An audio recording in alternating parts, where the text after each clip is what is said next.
एक ऐसा इंसान जिसके शब्दों से मुर्दे जिंदा हुए, एक ऐसा इंसान जिससे परमेश्वर ने खुद बात की, जिसे एक घाटी में ले जाया गया जहां सिर्फ सूखी हड्डियां थीं। और तब एक आवाज गूंजी, इन सूखी हड्डियों से कह दे ये जीवित हो जाए।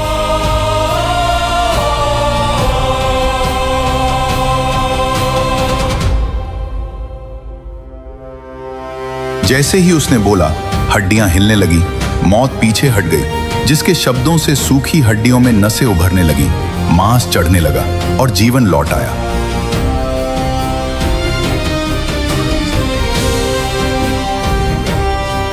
और उसका नाम था यहेजकेल।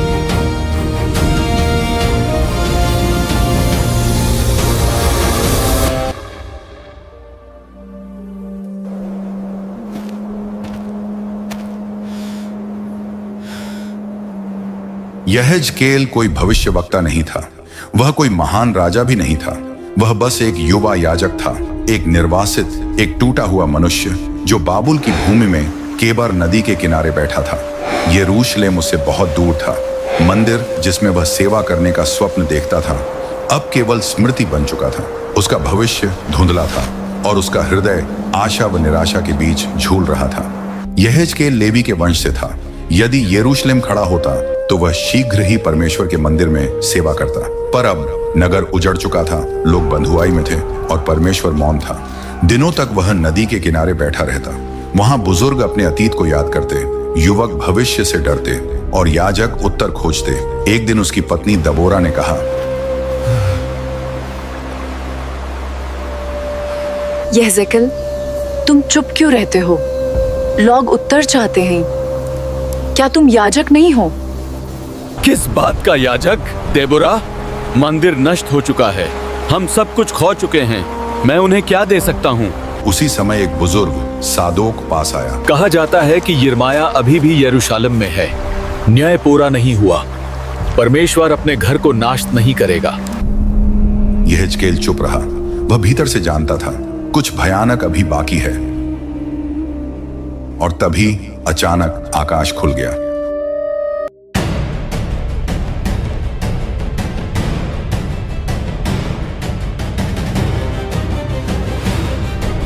उत्तर दिशा से एक भीषण तूफान उठा। घने बादल, आग की लपटें और ऐसा शब्द जैसे सेना कूच कर रही हो। यहेजकेल ने ऊपर देखा और वह दृश्य जिसे किसी मनुष्य ने पहले कभी नहीं देखा था, उसकी आंखों के सामने था। 4 जीवित प्राणी, हर एक का चेहरा अलग। मनुष्य, सिंह, बैल और उकाब। 4 पंख और चमकते हुए पांव जैसे तपाया हुआ कामसा। उनके पास पहिए थे, पहियों के भीतर पहिए और उन पहियों पर अनगिनत आंखें। वे बिना मुड़े हर दिशा में चलते थे। उनके ऊपर एक चमकदार आकाश था और उसके ऊपर एक सिंहासन। सिंहासन पर एक मनुष्य के समान आकृति आग के समान चमकती हुई और उसके चारों ओर मेघनुष वाचा का चिन्ह। यहेजकेल भूमि पर गिर पड़ा, उसका शरीर कांप रहा था। तभी वह आवाज फिर आई, हे मनुष्य के पुत्रा, खड़ा हो, मैं तुझसे बातें करूंगा। यहेजकेल कांपते हुए बोला, प्रभु, मैं कोई भविष्यवक्ता नहीं हूं, मैं योग्य नहीं हूं। परमेश्वर ने कहा, मैं अपने वचन तेरे मुख में रखूंगा। मैं तुझे एक हट्ठी जाति के पास भेजता हूँ, चाहे वे सुने या न सुने, तू बोलेगा। तभी परमेश्वर ने अपना हाथ बढ़ाया। उसमें एक पुस्तक पत्र था, वह दोनों ओर लिखा हुआ था, विलाप, दुख और न्याय से भरा। हे मनुष्य के पुत्रा, इसे ले और खा। यहेजकेल ने कांपते हाथों से उसे लिया और खा लिया। वह न्याय से भरा था, फिर भी उसके मुंह में शहद सा मीठा लगा, क्योंकि वह परमेश्वर का वचन था। दृश्य समाप्त हुआ, आकाश बंद हो गया। यहेजकेल फिर धरती पर था। दबोरा और सादोक उसे घूर रहे थे। तुमने क्या देखा? मैंने प्रभु को देखा और उसने मुझे भेजा है। अब वह केवल याजक नहीं था, वह भविष्यवक्ता बन चुका था और उसका मिशन अभी शुरू ही हुआ था। यहेजकेल अब चुप नहीं रह सकता था। जिस परमेश्वर ने स्वर्ग को खोलकर उससे बात की थी, उसकी आग अब उसके हृदय में जल रही थी। वह जानता था यदि वह बोलेगा तो लोग घृणा करेंगे, यदि वह चुप रहेगा तो वह परमेश्वर के सामने दोषी ठहरेगा। उस शाम बाबुल की बस्ती में आग जल रही थी। निर्वासित लोग गोल घेरा बनाकर बैठे थे। कुछ बीते दिनों की बातें कर रहे थे, कुछ यरूशलेम की दीवारों को याद कर रहे थे और कुछ अब भी यही मान रहे थे कि यह बंधुआई थोड़े समय की है। तभी यहेजकेल आगे बढ़ा। उसकी आंखों में भय नहीं था, बस एक भारी सच्चाई। हे इज़राइल के घराने, उसने ऊंचे स्वर में कहा, प्रभु यहोवा ने मुझसे कहा है, तुम्हारा नगर नष्ट होगा, मंदिर अपवित्र किया जाएगा। तलवार, अकाल और महामारी आएंगी क्योंकि तुमने वाचा को तोड़ा है। एक सन्नाटा छा गया, फिर फुसफुसाहट और फिर क्रोध। सादोक खड़ा हुआ। यह झूठ है। परमेश्वर अपने ही घर को कैसे नष्ट कर सकता है? क्या उसने दाऊद से वादा नहीं किया था? कुछ लोग हिले, कुछ डरे, कुछ ने यिर्मयाह का नाम लिया। उसने भी यही कहा था। यहेजकेल समझ गया शब्द पर्याप्त नहीं होंगे और तभी प्रभु का वचन उसके पास आया, तू केवल बोलेगा नहीं, तू चिन्ह दिखाएगा। अगली सुबह लोग चौंक गए। यहेजकेल भूमि पर लेटा हुआ था, एक और करवट लिए, न हिलता न बोलता। दिन बीत गया, वह वहीं पड़ा रहा। यहेजकेल, उठो, क्या बीमार हो? पर वह नहीं उठा। जब कई दिन बीत गए तो उसने कहा, प्रभु ने मुझे आज्ञा दी है कि मैं इस ओर 390 दिन लेटा रहूं। इज़राइल के पाप के वर्षों के लिए लोग हंसे, पागल हो गया है। पर वह दिन दिन वहीं पड़ा रहा, धूप में, धूल में, लोगों की नजरों में। जब 390 दिन पूरे हुए तो वह दूसरी ओर मुड़ गया। अब यहूदा के लिए 40 दिन। अब हंसी कम हो गई, डर बढ़ने लगा। फिर एक और दृश्य, यहेजकेल रोटी बना रहा था, पर जिस ईंधन पर वह रोटी पका रहा था उसे देखकर लोगों का चेहरा सिहर उठा। यह अशुद्ध है, यह अपमान है। यहेजकेल बोला, यरूशलेम में जो बचे रहेंगे वे ऐसी ही अशुद्ध रोटी खाएंगे, क्योंकि परमेश्वर ने अपना अनुग्रह हटा लिया है। एक स्त्री रो पड़ी, क्या कोई आशा नहीं? यहेजकेल ने धीरे से कहा, पश्चाताप की, पर वे सुनेंगे नहीं। कुछ दिन बाद लोगों ने उसे एक तेज तलवार के साथ देखा। वह चुपचाप अपने सिर और दाढ़ी के बाल काट रहा था। फिर उसने बालों को 3 भागों में बांटा। एक भाग उसने आग में जला दिया, दूसरे को तलवार से काटा, तीसरे को हवा में उड़ा दिया। यह क्या है? लोग फुसफुसाए। यहेजकेल बोला, यरूशलेम का यही अंत है। 1/3 अकाल से मरेगी, 1/3 तलवार से और 1/3 राष्ट्रों में तितर बितर होगी। पर थोड़े से, बहुत थोड़े बचाए जाएंगे। अब कोई नहीं हंस रहा था, पर अभी भी बहुतों ने विश्वास नहीं किया। और फिर एक रात परमेश्वर की आत्मा यहेजकेल पर आई और वह दर्शन में यरूशलेम पहुंचाया गया। जो उसने देखा वह उससे भी भयानक था। मंदिर के भीतर मूर्तियां, याजक सूर्य की पूजा करते हुए,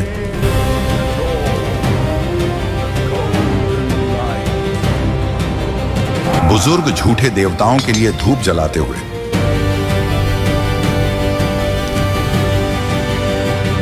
स्त्रियां तम्मूज के लिए विलाप करती हुई, हे प्रभु, वापस आ जाओ, हमें छोड़कर मत जाओ।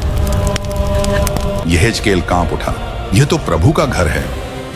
तभी परमेश्वर बोला, क्या तू देखता है उन्होंने मेरे घर के साथ क्या किया है? और फिर अकल्पनीय, परमेश्वर की महिमा पवित्र स्थान से उठी, मंदिर के द्वार तक गई और वहां ठहर गई, मानो अंतिम अवसर दे रही हो। पर कोई नहीं बदला। फिर महिमा नगर की दीवारों को पार कर गई, जैतून पर्वत पर ठहरी और फिर आकाश में विलीन हो गई। यहेजकेल रो पड़ा, हे प्रभु, हमें इस तरह अकेला मत छोड़, हम अब भी तेरे हैं। पर उत्तर आया, उन्होंने अपना निर्णय स्वयं चुना है। कुछ ही सप्ताह बाद बाबुल से समाचार आया, नबूकदनेस्सर की सेना यरूशलेम पर टूट पड़ी, अकाल ने नगर को खा लिया, उच्च लोग अपने घरों में मर गए। याजकों ने पुकारा, हे प्रभु, हमें बचा, हमारी पुकार सुन। पर स्वर्ग मौन रहा और जब दीवारें टूटी तो आग भड़क उठी, मंदिर लूटा गया।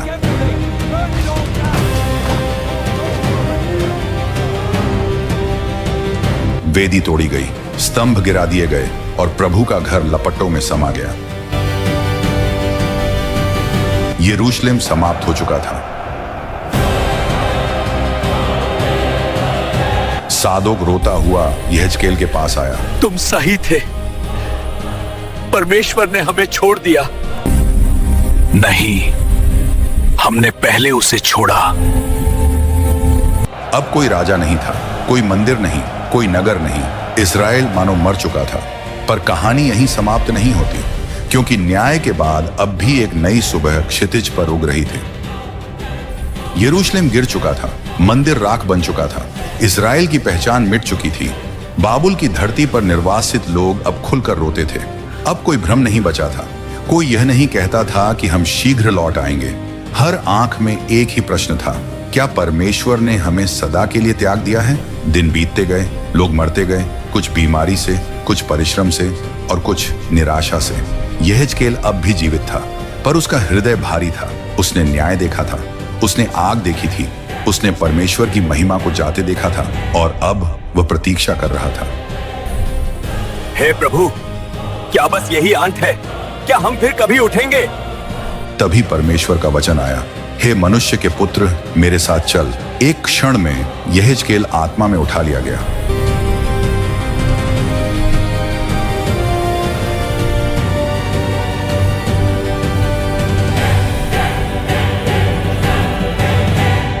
जब उसने आंख खोली तो वह एक निर्जन स्थान में खड़ा था। चारों ओर हड्डियां, अनगिनत हड्डियां, सूखी, टूटी हुई, बिखरी हुई। कोई कब्र नहीं, कोई नाम नहीं, बस मृत्यु। यह इज़राइल था। यहेजकेल हड्डियों के बीच चला। हर कदम एक इतिहास की याद दिला रहा था। राजा, याजक, बालक, माताएं, सैनिक, सब समाप्त। तभी परमेश्वर की आवाज आई, मनुष्य के पुत्र, क्या ये सूखी हड्डियां फिर से जिंदा हो सकती हैं? यहेजकेल ठिठक गया। उसने चारों ओर देखा। तर्क कहता था नहीं, पर विश्वास कुछ और। उसने झुककर कहा, हे प्रभु यहोवा, तू ही जानता है। इन हड्डियों से भविष्यवाणी कर कहा, हे सूखी हड्डियों, यहोवा का वचन सुनो। मैं तुम पर मांस चढ़ाऊंगा, मैं तुम्हें त्वचा से ढक दूंगा और तुम जीवित हो जाओगी। यहेजकेल ने कांपते स्वर में बोलना शुरू किया, और तभी एक शब्द उठा, खड़खड़ाहट। हड्डियां हिलने लगी, वे एक दूसरे की ओर बढ़ी, जुड़ने लगी। नसें उग आईं, मांस चढ़ गया, त्वचा ओढ़ गई, पूरी देहें खड़ी थीं, पर उनमें जीवन नहीं था। फिर प्रभु बोला, आत्मा से भविष्यवाणी कर, कह, हे आत्मा, चारों दिशाओं से आ और इन मरे हुओं में फूंक मार। यहेजकेल ने आज्ञा मानी और हवा चली।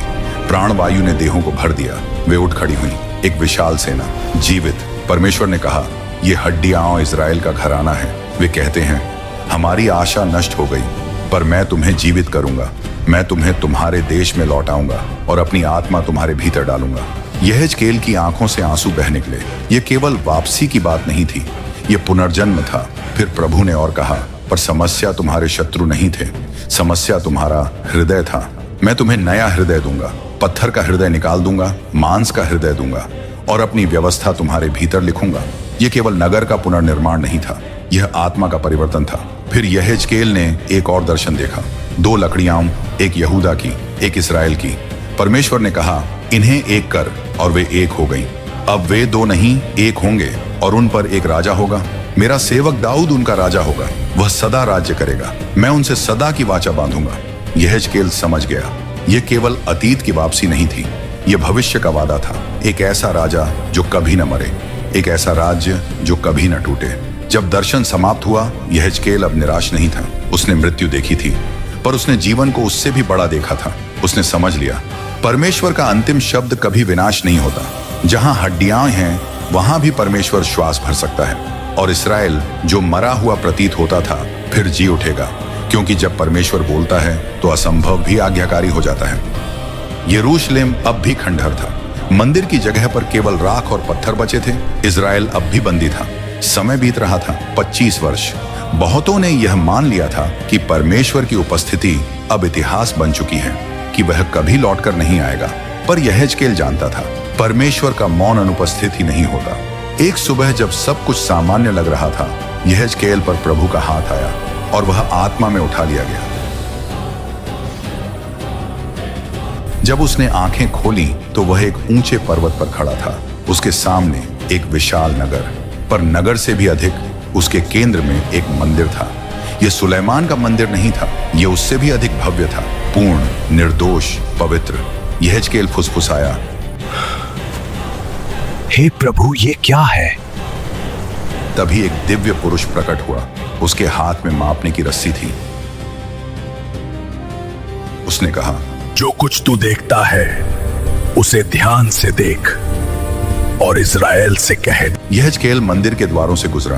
प्रांगण विशाल थे, वेदी केंद्र में खड़ी थी, हर माप सटीक, हर पत्थर पवित्र। पर सबसे आश्चर्यजनक अब होना था। अचानक पूरब की ओर से एक गर्जना उठी, ऐसी ध्वनि जैसे बहुत जल गरजते हों। आकाश चमक उठा, धरती कांप गई और फिर वह महिमा जिसे यहेजकेल ने जाते देखा था लौट आई। परमेश्वर की महिमा पूरब से आती हुई मंदिर में प्रवेश कर गई। यहेजकेल भूमि पर गिर पड़ा। उसकी आंखों से आंसू बहने लगे क्योंकि वह समझ गया यह वह क्षण था जिसकी उसने वर्षों प्रतीक्षा की थी। प्रभु ने कहा, हे मनुष्य के पुत्र, यही मेरे सिंहासन का स्थान है, यही मैं सदा निवास करूंगा। इस्राएल फिर कभी मेरे नाम को अपवित्र नहीं करेगा। महिमा लौट आई थी, पर दर्शन समाप्त नहीं हुआ। यहेजकेल ने देखा मंदिर की दहली से पानी बह रहा था। पहले एक छोटी धारा, फिर घुटनों तक, फिर कमर तक और फिर एक ऐसी नदी जिसे पार नहीं किया जा सकता। वह नदी रेगिस्तान की ओर बह रही थी। जहां जहां वह पहुंची, मृत भूमि जीवित हो गई, पेड़ उगाए, फल लगे, पत्तियां औषधि बन गईं, यहां तक कि मृत सागर का खारा जल मीठा हो गया, मछलियां भर गईं, जीवन फूट पड़ा। प्रभु ने कहा, जहां यह नदी पहुंचेगी वहां जीवन होगा, यह जल चंगा करेगा। यहेजकेल स्तब्ध था। यह कोई साधारण नदी नहीं थी, यह जीवन की नदी थी, परमेश्वर की उपस्थिति से बहती हुई। फिर प्रभु ने कहा, मैं तुम्हें वापस लाऊंगा, मैं तुम्हें नया हृदय दूंगा और यह नगर अब केवल यरूशलेम नहीं कहलाएगा, इसका नाम होगा यहोवा वहां है। यहेजकेल समझ गया यह मंदिर केवल पत्थरों का नहीं था, यह एक संकेत था। एक ऐसा समय आने वाला था जब परमेश्वर पत्थर के मंदिरों में नहीं, मनुष्यों के हृदयों में वास करेगा। जब उसकी आत्मा हर विश्वास करने वाले में होगी, जब पूरी पृथ्वी उसकी महिमा से भर जाएगी। दर्शन समाप्त हुआ। यहेजकेल जागा, पर अब उसका हृदय बदल चुका था। उसने न्याय देखा था, उसने मृत्यु देखी थी, पर अब उसने महिमा की वापसी देखी थी। और वह जानता था कहानी अभी समाप्त नहीं हुई, क्योंकि जहां महिमा लौटती है वहां आशा कभी नहीं मरती। यहेजकेल बहुत कुछ देख चुका था। उसने स्वर्ग को खुलते देखा था, उसने न्याय की आग को यरूशलेम को निगलते देखा था, उसने सूखी हड्डियों को जीवित होते देखा था और उसने वह मंदिर देखा था जहां परमेश्वर की महिमा फिर से वास करती है। अब वह वही व्यक्ति नहीं था जो कभी केबार नदी के किनारे निराश होकर बैठा रहता था। उसकी आंखों में अब भय नहीं था, उसके भीतर एक गहरी शांति थी, क्योंकि वह जान गया था परमेश्वर कभी असफल नहीं होता। इज़राइल टूट चुका था, उसका राजा चला गया था, उसका नगर नष्ट हो चुका था, पर उसका परमेश्वर अब भी सिंहासन पर था। यहेजकेल ने अपने लोगों को देखा, कुछ अब भी शोक में डूबे थे, कुछ जीवन से थक चुके थे और कुछ ने पूरी तरह आशा छोड़ दी थी। और तब यहेजकेल बोला, हे इस्राएल के घराने, हम मरे हुए नहीं हैं, हम केवल दबे हुए हैं। जिसने हमें न्याय में गिराया वही हमें दया में उठाएगा, जिसने हमें तितर बितर किया वही हमें एक करेगा। उसने उन्हें याद दिलाया, परमेश्वर ने कभी यह नहीं कहा कि उसका अनुशासन ही अंतिम होगा। उसने हमेशा एक द्वार खुला रखा। यहेजकेल जानता था यह भविष्यवाणी केवल उनके समय के लिए नहीं थी, यह आने वाले युगों के लिए थी। एक दिन ऐसा आएगा जब परमेश्वर अपने लोगों को केवल एक देश में ही नहीं, एक नई पहचान में बसाएगा। एक ऐसा राजा आएगा जो केवल दाऊद की गद्दी पर नहीं, मनुष्यों के हृदयों पर राज्य करेगा। एक ऐसा चरवाहा जो भेड़ों के लिए अपना प्राण देगा। यहेजकेल ने यह सब स्पष्ट नहीं देखा, पर उसने उसका बीज देख लिया था। वह जान गया था परमेश्वर का उद्देश्य सिर्फ इज़राइल को लौटाना नहीं, मनुष्य को बदलना है। मंदिर गिर सकता है, नगर जल सकता है, राज्य समाप्त हो सकते हैं, पर वह स्थान जहां परमेश्वर वास करना चाहता है वह मनुष्य का हृदय है। और जब हृदय बदल जाता है तो इतिहास बदल जाता है। यहेजकेल की पुस्तक न्याय से शुरू होती है पर आशा पर समाप्त होती है, क्योंकि परमेश्वर पाप से घृणा करता है पर पापी से प्रेम करता है। वह दंड देता है पर नाश के लिए नहीं, परिवर्तन के लिए। उसकी चुप्पी कभी त्याग नहीं होती और उसका न्याय कभी अंतिम शब्द नहीं होता।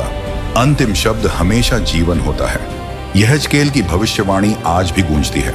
जब लोग कहते हैं सब समाप्त हो गया है, तब परमेश्वर पूछता है, क्या ये हड्डियां जीवित हो सकती हैं? जब विश्वास टूट जाता है तब उसकी आत्मा नया प्राण फूंकती है। और जब मनुष्य हर आशा खो देता है तब परमेश्वर नई सृष्टि की शुरुआत करता है। यहेजकेल ने यह जानकर अपनी आंखें बंद की। उसका कार्य पूरा हो चुका था। उसने वह कहा जो कहना कठिन था, उसने वह देखा जो किसी ने नहीं देखा था, और उसने यह सिखाया कि परमेश्वर कभी अपने लोगों को नहीं छोड़ता। लोग उसे छोड़ सकते हैं पर वह कभी नहीं। क्योंकि जहां मृत्यु का शासन होता है वहां परमेश्वर जीवन लाता है। जहां अंधकार घना होता है वहां उसकी महिमा और भी अधिक चमकती है। और एक दिन पूरी पृथ्वी उसकी उपस्थिति से भर जाएगी, जैसे समुद्र जल से भरा रहता है। यही यहेजकेल की कहानी है, न्याय की, पुनर्स्थापना की और अनंत आशा की। और यह कहानी आज भी जीवित है, क्योंकि परमेश्वर का वचन कभी खाली लौटता नहीं।